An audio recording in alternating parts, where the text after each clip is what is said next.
En quoi consiste le projet vers l'innovation? Ben, c'est un projet qui est démarré depuis 2017 ici.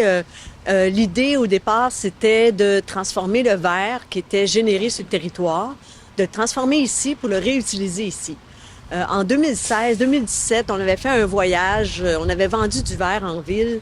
On avait transporté 30 tonnes. Ça avait coûté 4 000 $. Là, on disait que ça n'avait pas de bon sens, cette affaire-là. Il fallait faire autrement. Alors, c'est là qu'on a commencé à développer le projet. Il y a eu Éco-entreprise Québec, Recycle Québec qui ont collaboré. Et la ligne de transformation du verre s'est installée chez nous. Et depuis ce temps-là, donc depuis 2017, on produit du verre ici. Et ce verre-là est réintroduit dans les recettes d'abrasifs de rue.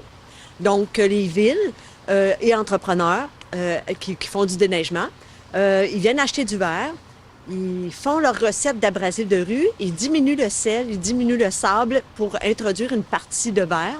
Et ce verre-là ajoute au niveau de l'efficacité du produit abrasif de rue. Donc, en gros, c'est un peu ça, le projet, c'était de vraiment de transformer le verre localement pour qu'il soit réutilisé localement. Combien de granulats de verre vous faites par année?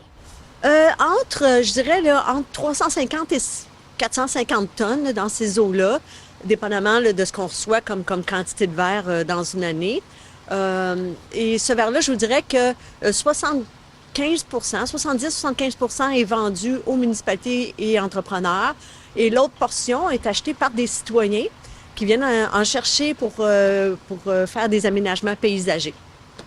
Ça serait quoi les avantages d'avoir un paillis de verre? Ben, quand tu l'installes, puis ça dépend comment tu le travailles, là, mais quand tu l'utilises comme paillis de verre, c'est que les mauvaises herbes repoussent beaucoup moins vite. Par contre, faut vraiment que tu l'installes de façon en suivant un petit peu les règles, c'est-à-dire, tu sais, tu te mets une membrane, puis tu en mets quand même un 2 pouces ou à peu près. Nous, en avant, là, on l'a installé là depuis 2018, je crois. Et là, on commence à avoir des mauvaises herbes. Cette année, il va falloir que je travaille un petit peu le dossier. Okay. J'ai même vu aussi des dalles de béton avec du verre intégré dedans recyclé. Oui, mais en fait, ce sont des dalles de plastique.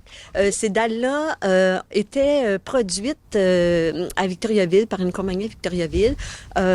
Étaient fabriquées à partir de sacs plastiques et de verre. Donc, éventuellement, est-ce que nous, on va se mettre à produire ce type de dalles-là? Je ne sais pas, là.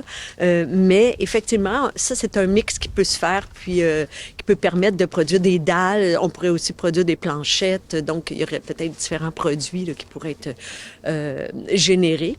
Là, on n'est pas encore tout à fait là. On va commencer par partir de notre ligne de plastique, mais oui, ça pourrait servir à ça. Okay. Pouvez-vous nous expliquer tout le processus de transformation de granulats de verre? Oui. Alors, le verre que nous, on reçoit ici au centre de tri, on le reçoit sous 2 formats. On reçoit des bouteilles pleines, cassées, mais tu sais, des gros morceaux de verre. Et on reçoit aussi, quand le verre arrive, tu sais, les bacs bleus, tu sais, des fois, ça arrive, puis le verre est tout cassé en petits morceaux. Ça, on le récupère à travers les rejets de convoyeurs. Donc, on appelle ce qu'on appelle, nous, notre 0,2 pouces. Alors, on a tout plein de petits morceaux de verre. Ce qu'on fait, c'est que les rejets de convoyeurs passent par toute la ligne de transformation du verre sans se rendre jusqu'à l'imploseur. C'est-à-dire que on vide on vide les rejets dans la benne. Ça passe par un premier convoyeur. Il y a un aimant qui retire tout ce qui est métallique. Après ça, ça passe par une soufflerie qui aspire les petits morceaux de papier et les petits morceaux de plastique. Et après ça, on a un trieur qui est là, qui retire les contaminants plus grossiers, là, comme par exemple des projectiles, des brosses à dents, en tout cas, toutes sortes de matières qui n'ont pas rapport. Là. Et là, on se retrouve avec du verre nettoyé. Ce verre nettoyé-là, on le mixe avec du beau verre, donc des bouteilles qu'on a reçues. Et là, on remet ça dans la benne d'alimentation. Okay. Ça repasse par tout le même circuit, mais ça se rend jusqu'à l'imploseur. L'imploseur, c'est le cœur de la ligne de transformation du verre. Et c'est là où le verre va être projeté sur des plaques de carbone et le verre va être implosé, donc en petits morceaux.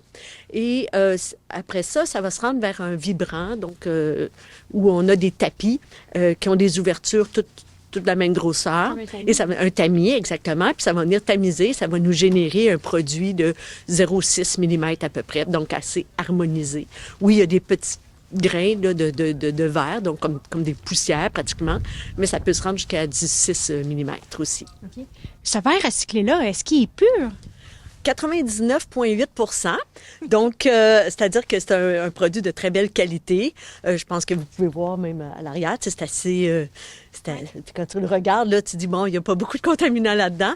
Tu sais, nous, on n'a pas besoin là, de refaire un autre traitement par la suite. C'est vraiment comme ça qui est vendu. Souvent, les gens, ce qu'ils vont faire, c'est qu'ils vont appeler, ils vont dire, bon, moi, j'aimerais ça avoir du verre. Là, on demande souvent quel moyen de transport vous avez, parce qu'une tonne, c'est pas tout le monde qui est capable de transporter ça. Donc, il y a différents formats. Soit qu'on a des petits sacs, alors les gens peuvent se procurer des petits sacs de verre. Sinon, ils peuvent acheter une grosse poche qu'on laisse ici, puis ils viennent en chercher régulièrement avec une chaudière là, dans leur poche. Il y a différentes façons de faire. Donc, oui, en général, les gens vont nous appeler avant. Mais présentement, il y a seulement au centre de tri à Grande-Rivière que vous fabriquez du verre recyclé. Oui, en fait, même au Québec, je pense qu'on est dans les rares là, à faire ça. Il y a d'autres entreprises là, qui vont recevoir le verre de d'autres centres de tri, qui vont le transformer, mais c'est pas directement au centre de tri même. Là. Mais dans toute la Gaspésie, on est les seuls à générer le verre comme ça. Bien, je vous remercie. Bravo pour votre initiative. Bien, merci beaucoup. C'est un marché. L'idée, c'est vraiment de réutiliser les matières le plus près possible de là où elles sont générées. On réduit le transport à ce moment-là. Puis, c'était peut-être une utilisation un petit peu plus intelligente.